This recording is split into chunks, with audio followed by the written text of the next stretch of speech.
hoje é um dia que a gente consiga ouvir a voz do Senhor, não é verdade? Amém? Uma música muito bonita sobre isso. Se vocês estão achando estranho que eu estou aqui, eu estou achando mais estranho ainda. Certo? Mas hoje recaiu sobre mim a missão de falar sobre mais um cântico de Natal. E acho que é uma grande honra fazer isso, porque no mesmo dia a gente conseguir falar de Natal, do nascimento de Cristo, e apontar através da ceia do Senhor o grande momento em que nós fomos redimidos pelo sangue de Jesus, é uma honra. Na verdade, no mesmo dia a gente ter tudo isso. Que maravilha, não é verdade? Então hoje nós vamos falar um pouquinho sobre os acontecimentos que antecederam o nascimento de Cristo. E para isso nós vamos falar sobre um cântico quase esquecido, que é o Cântico de Isabel. O menor deles, mas o primeiro, que a gente encontra no Evangelho de Lucas. Então eu vou convidar vocês a abrirem suas Bíblias, no livro de Lucas, obviamente, capítulo 1.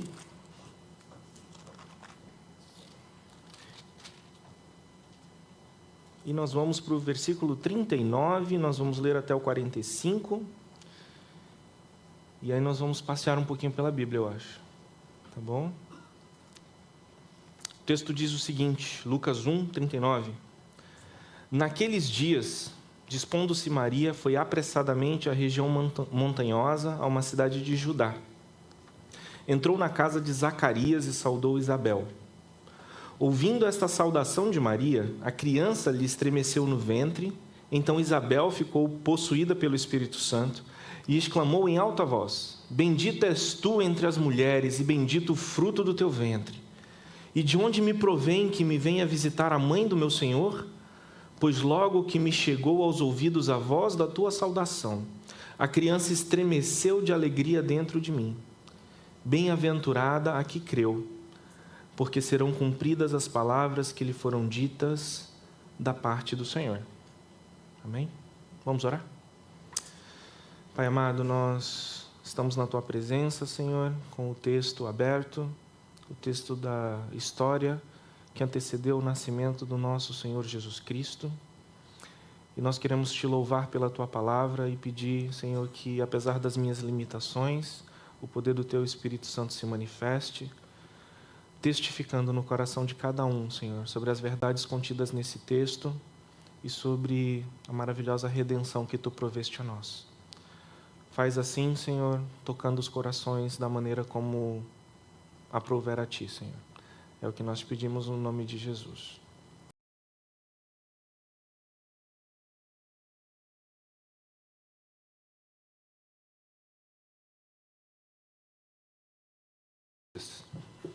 Não é verdade? Contexto é uma coisa importante. Não é verdade? Você já foi para o museu alguma vez? Se você já foi no museu, você sabe que contexto é importante. Você está andando ali, tem pintura de um lado, pintura do outro. No meio do corredor você encontra uma pedra. Aí você fala, o que você está fazendo aqui? Por quê? Porque falta contexto. Se você descobrir que aquela pedra foi a pedra que Caim usou para matar Abel, faz toda a diferença. Não, estou dizendo que ele morreu de pedrada, tá?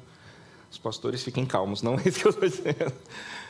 Mas faz toda a diferença, não faz? Você saber o contexto do porquê que aquela pedra está lá? Porque se você não sabe o contexto, ela é só uma pedra, marrom cheia de limo. Que diferença faz? Então, o contexto é importante. Então, a gente vai começar, na realidade, no contexto desse texto. O que é que antecedeu? O que é que eram naqueles dias? Então, a gente vai começar antes do Novo Testamento, porque eu acho que é super importante isso. O último profeta que nós temos no Velho Testamento é o profeta Malaquias, certo?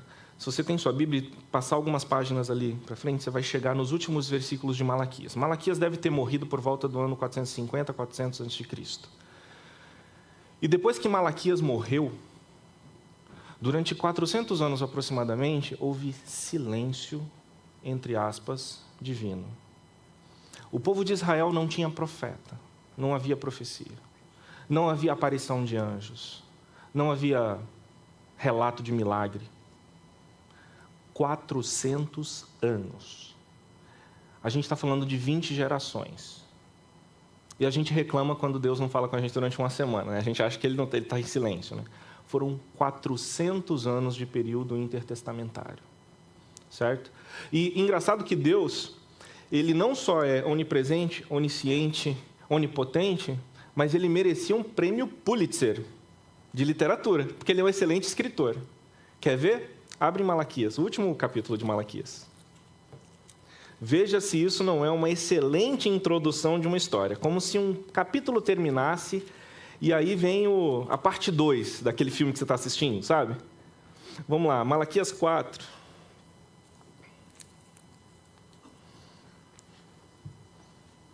Diz o seguinte, é rapidinho, são 6 versículos. Então, isso aqui são as últimas palavras ditas antes do silêncio, de 400 anos. Vamos lá. Pois eis que vem o dia e arde como fornalha. Todos os soberbos e todos os que cometem perversidade serão como restolho. O dia que vem os abrasará, diz o Senhor dos Exércitos, de sorte que não lhes deixará nem raiz nem ramo. Mas para vós outros que temeis o meu nome, nascerá o sol da justiça, trazendo salvação nas suas asas. Saireis e saltareis como bezerros soltos na estrebaria.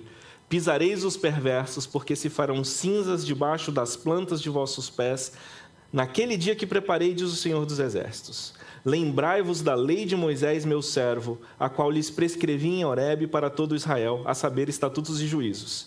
Eis que vos enviarei o profeta Elias antes que venha o grande e terrível dia do Senhor, e ele converterá o coração dos pais aos filhos e o coração dos filhos a seus pais, para que eu não venha e fira a terra com maldição. Parece o fim do primeiro capítulo, e aí a gente fica ansiosamente aguardando quando que vai sair a próxima temporada dessa série, não é verdade? Mas saiu, a próxima temporada já saiu, você deveria estar sabendo disso, já tem um novo livro ali, que é Lucas. E aí Lucas começa, né? Lucas começa não falando sobre o nascimento de Jesus inicialmente.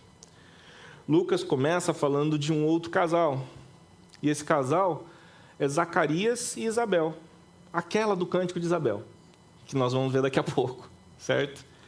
Então, eu acho interessante a gente conhecer quem é Zacarias e quem é Isabel. Podemos fazer, acho que eles são personagens da nossa história, vamos conhecer.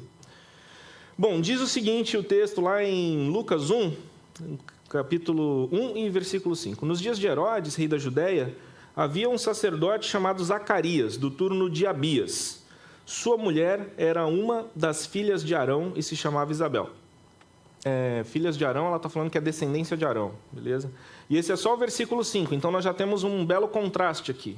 Herodes, uma pessoa bastante sanguinária, e Zacarias, um sacerdote de Deus, né? E aqui a gente tem outra informação, que Zacarias era um sacerdote e que ele era do turno de Abias. E aí eu fui vasculhar o que é que significava isso, né? O que é que significa o turno de Abias? Na realidade, o que é que acontecia? Os judeus, eles tinham turnos de serviço no templo. Então, 2 vezes ao ano, durante uma semana cada turno, era escolhido, tinha uma turma que era responsável pelos serviços do templo em Jerusalém, correto? Então, o que acontecia? Durante aquela semana, a pessoa saía da casa, ia para Jerusalém e servia no templo. E aí, o que aconteceu? Zacarias era da turma de Abias, ou seja, da 8ª ou 9ª turma, existe uma certa dúvida ali, algumas pessoas não concordam, que era responsável por isso. E o texto também fala, um pouco mais à frente, eu vou poupar vocês da gente ficar lendo todos os textos, mas fala um pouco mais à frente que Zacarias era já de avançada idade e Isabel também.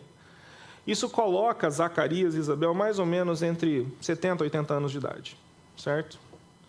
Muito bem. Mas o que tudo isso quer dizer? Bom, Zacarias basicamente é um sacerdote do interior, certo? Ele não morava em Jerusalém. Ele não era da primeira turma, da mais famosa, certo? Ele estava mais lá para o final. Ele era um sacerdote do interior que tinha o seu turno no templo, como todos os outros sacerdotes, certo? E Isabel tinha uma grande honra. Qual era a grande honra de Isabel? Ela era filha de Arão, ou seja, era descendente daquele que foi o primeiro, né? Arão, dentro dos turnos dos sacerdotes, correto? Muito bem. A Bíblia também diz, no versículo 6, que ambos eram justos diante de Deus, vivendo irrepreensivelmente em todos os preceitos e mandamentos do Senhor. E eu vou parar aqui no 6 rapidinho, porque aqui eu consigo ver resquícios da teologia da prosperidade. Não sei se você está vendo isso comigo. Principalmente o que vem no versículo 7. O que acontecia? O que era riqueza naquela época, né? Era ter filho, não é verdade? Ter filho era sinal de que você era abençoado por Deus. E se você não tinha filho, alguma coisa errada você tinha feito. Não é verdade? E embora Isabel vivesse irrepreensivelmente diante de Deus e fosse descendente direta de Arão, o versículo 7 me diz o seguinte: e não tinham filhos. porque Isabel era estéril, sendo eles avançados em dias. Ou seja, na teologia da prosperidade dos judeus, se Deus te abençoa, você tem filhos. Na teologia da prosperidade de hoje, se Deus te abençoa, você tem um carrão. Não é verdade? Só que eles viviam irrepreensivelmente diante de Deus. Ou seja, nós temos um profeta do interior, nós temos uma descendente de Arão que se sentia envergonhada porque não tinha filhos, e o pior de tudo, era estéril e era avançada em dias. Bom, alguma coisa vai acontecer com eles, até a gente chegar no nosso cântico. Aconteceu que, exercendo ele diante de Deus, estou no versículo 8 do capítulo 1. Aconteceu que, exercendo ele diante de Deus o sacerdócio, na ordem do seu turno, coube-lhe por sorte, segundo o costume sacerdotal, entrar no santuário do Senhor para queimar incenso. E durante esse tempo, toda a multidão do povo permanecia da parte de fora, orando.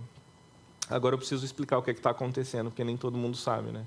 Ele estava no turno de trabalho dele, sacerdote do interior, e muitas vezes a pessoa nunca era escolhida durante sua vida, só para você entender. Mas nesse dia, Zacarias foi escolhido. Caiu nele por sorte, né? Que ele seria a pessoa a entrar no templo e realizar a queima do incenso. Como isso acontecia? Ele ia provavelmente acompanhado de 2 pessoas, seus colegas, eles entravam no lugar santo, e aí eles arrumavam o local e colocavam pedras quentes ou carvão em um determinado local, que era o incensário. Todo mundo saía, Zacarias ficava sozinho, ou era isso que ele ia fazer, e ele utilizava os perfumes sobre aquelas pedras ou carvão quente para que aquilo fosse disperso pelo ambiente. Tá bom? Era essa a função dele para a qual ele tinha sido escolhido. E o que é que Zacarias vai fazer? Óbvio que ele vai fazer a mesma coisa que ele tinha que fazer. Então, ele foi lá oferecer incenso. Certo? Continuando o texto, versículo 11. E eis que lhe apareceu um anjo do Senhor em pé, à direita do altar do incenso. Eu vou parar aqui e falar, você deve ficar com medo, né, cara? Você está lá sozinho, os teus 2 amigos saíram. Você está com incenso no lugar, vem aquela nuvem de incenso, aquela nuvem começa a baixar e tem uma pessoa do seu lado. Se isso acontece na sua casa, você já fica com medo, tenho certeza. Entendeu? Jogou Baygon, quando o Baygon desce, pum, tem um cara ali. Já fica com medo, não fica?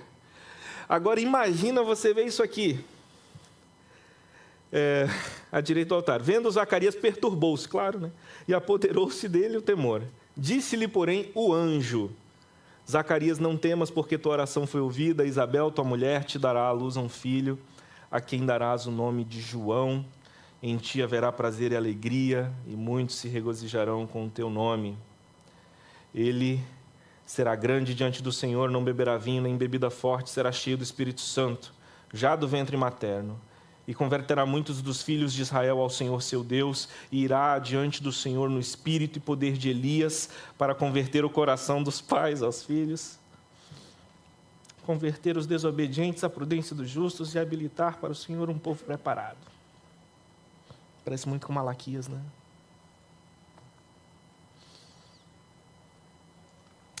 Então Zacarias perguntou para o anjo: como que eu vou saber que isso vai acontecer? Porque eu sou velho e minha mulher avançada em dias. Respondeu-lhe o anjo: eu sou Gabriel. Eu vou parar aqui também.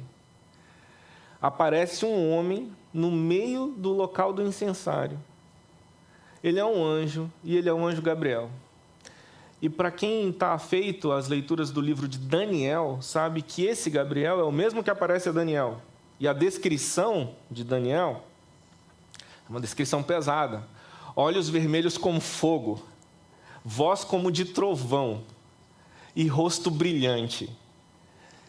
Cara, eu ficaria com medo. O anjo estava certo em falar: ó, não temas, porque provavelmente a perna do Zacarias já não estava aguentando seu peso. Não é verdade? Muito bem. Então Gabriel vem, anuncia essas coisas sobre o nascimento de João.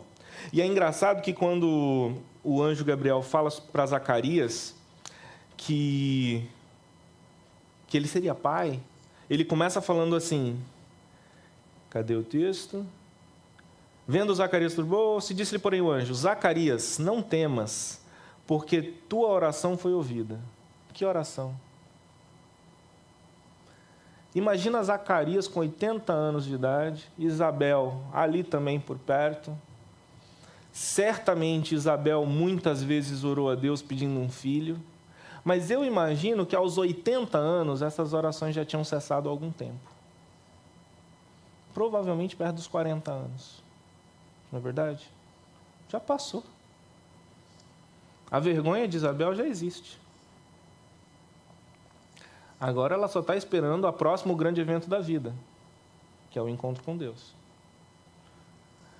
Mas o anjo Gabriel, ele não está limitado a isso. E Deus muito menos, né?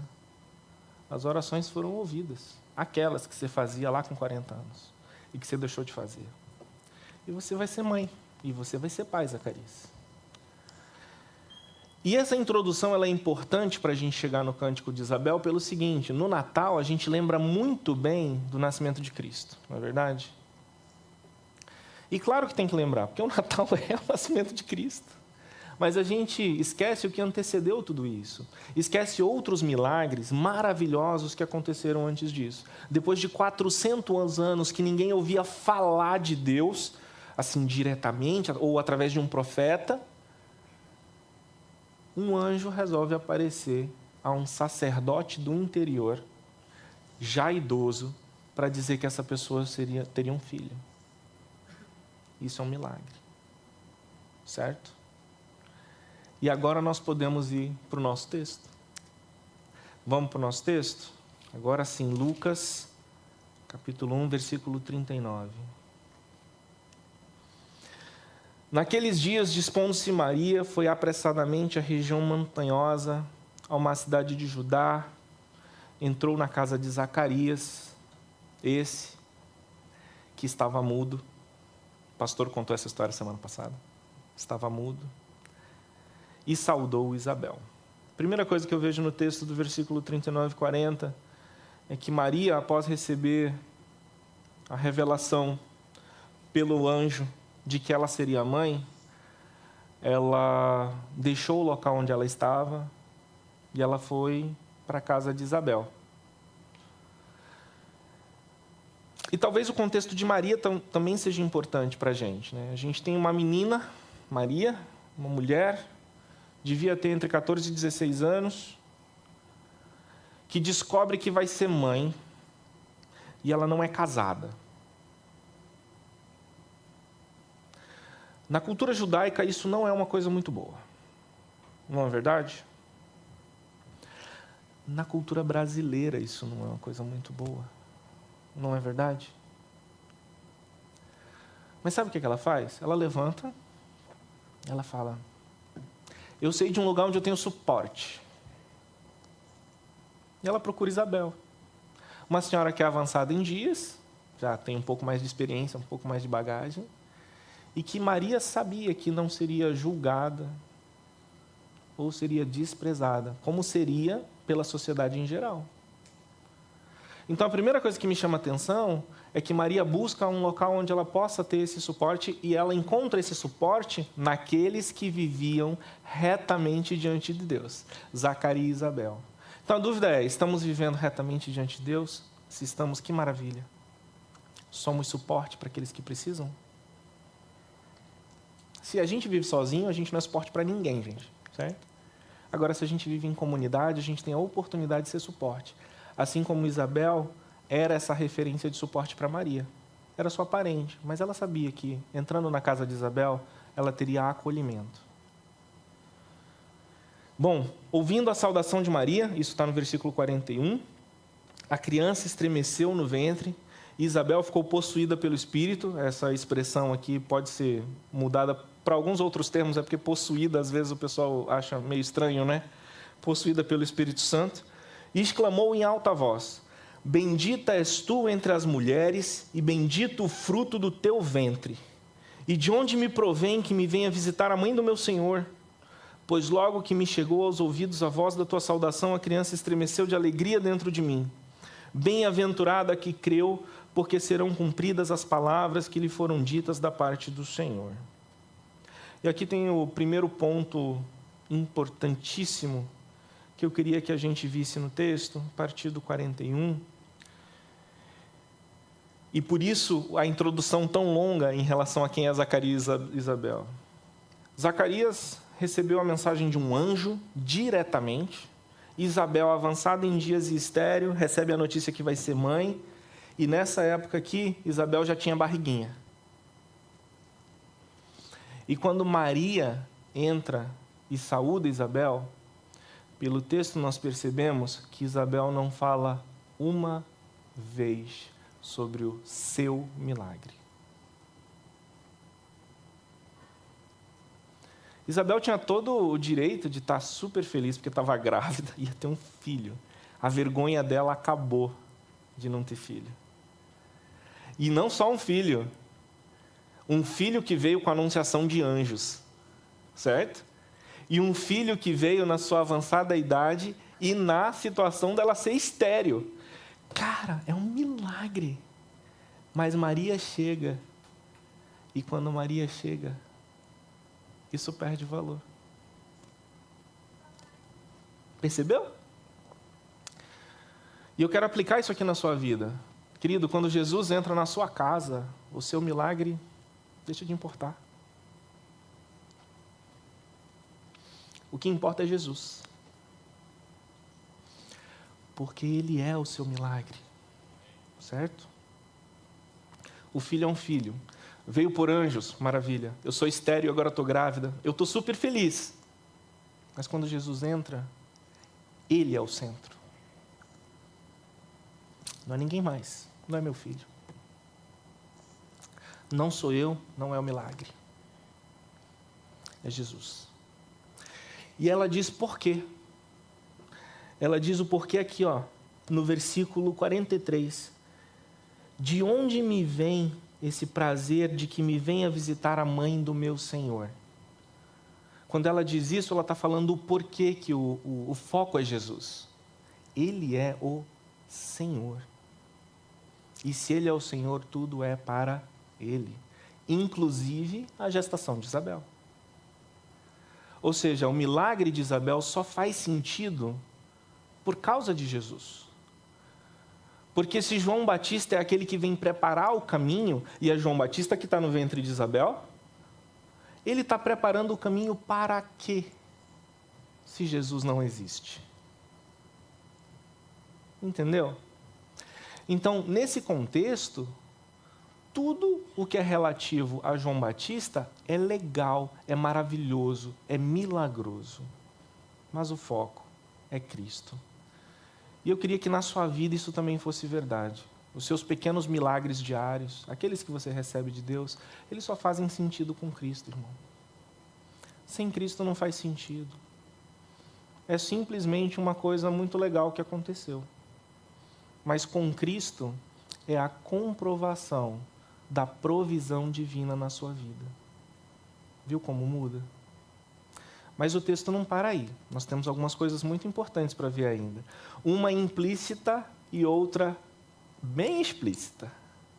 No restante do texto diz o seguinte, no 44. Pois logo que me chegou aos ouvidos a voz da tua saudação, a criança estremeceu de alegria dentro de mim. Apesar de todo o milagre de Isabel, que Isabel recebeu, e do foco no Senhor, isso não fez com que a alegria do momento deixasse de existir. Então, apesar do foco não ser eu, ser Jesus, a alegria não deixa de existir. E quando Jesus entra na sua vida, querido, Ele traz alegria. E é uma alegria que não dá para contar, porque é uma alegria que não tem explicação. Essa alegria aqui não tinha uma explicação palpável. Era a alegria de estar recebendo o Salvador da humanidade. Essa alegria não tem preço. Então, na nossa vida, quando Jesus entra na nossa vida, entra na nossa casa, o nosso coração, Ele traz alegria. Ele traz contentamento. Ele traz felicidade. Isso é precioso e isso não tem preço ou dinheiro que compre. Porque essa alegria, ela não é baseada em coisas temporárias. A gravidez de Isabel era temporária.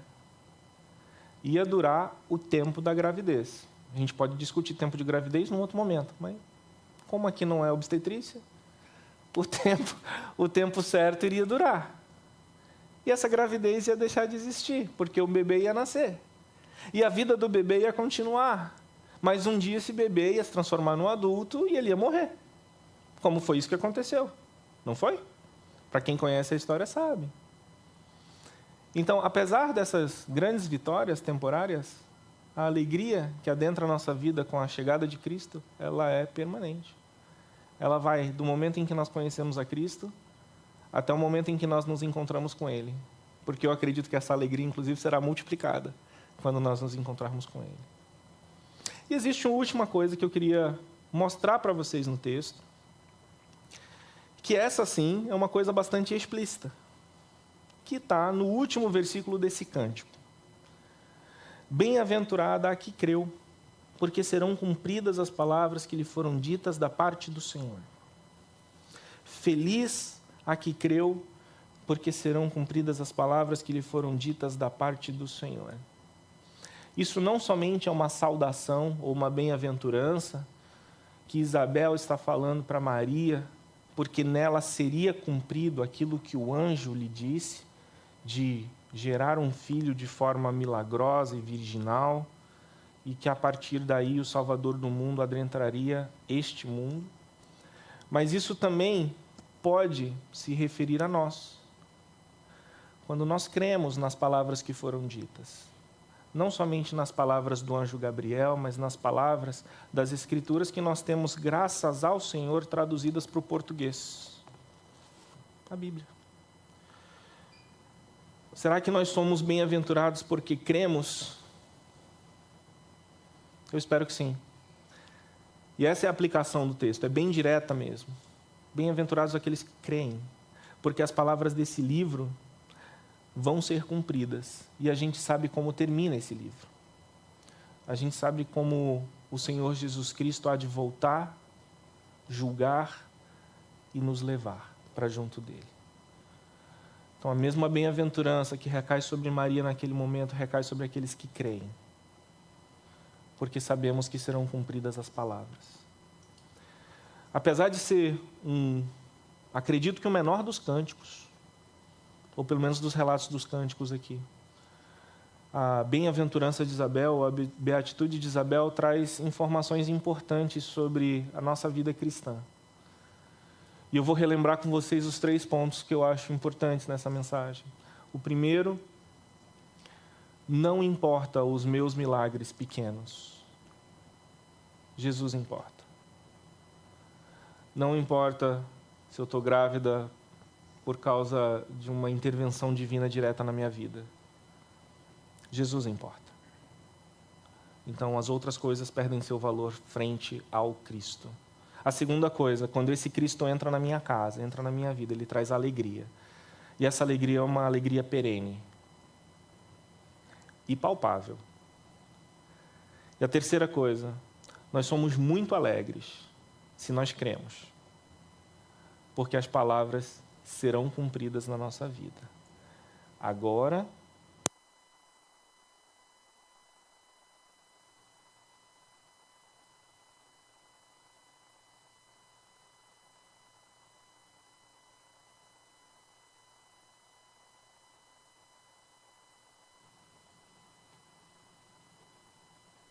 oi? Eu queria só orar com vocês. Vamos orar? Pai amado, eu quero te agradecer, Senhor, porque esse cântico está escrito. Que alguém teve a coragem de pegar a pena e escrever. Obrigado porque essas palavras, elas não se aplicam somente naquele momento exatamente, mas elas podem ser aplicadas na nossa vida. E porque nós sabemos, Senhor, que contigo nós temos alegria, nós somos bem-aventurados. Senhor, nós queremos rogar por aqueles que ainda não tiveram o prazer de receber Jesus na sua casa. Nós pedimos, Senhor, que o Teu Espírito os toque, para que nesse Natal, enquanto a gente estuda todos os cânticos que vieram a partir do nascimento de Cristo, Senhor, esse cântico possa tomar dimensões extremas e eles possam ser tocados, Senhor, pela mensagem do nascimento daquele que iria salvá-los de todo o pecado e iria trazer reconciliação entre a humanidade caída e o Deus perfeito. Nós te louvamos porque tu enviaste Jesus e porque a tua mensagem, ela pode penetrar o nosso coração e mudar a nossa alma. Nós te louvamos por todas essas coisas, não porque a gente merece alguma coisa, não, Senhor, mas porque Cristo mereceu por nós. E é no nome dele que nós te agradecemos e oramos. Amém.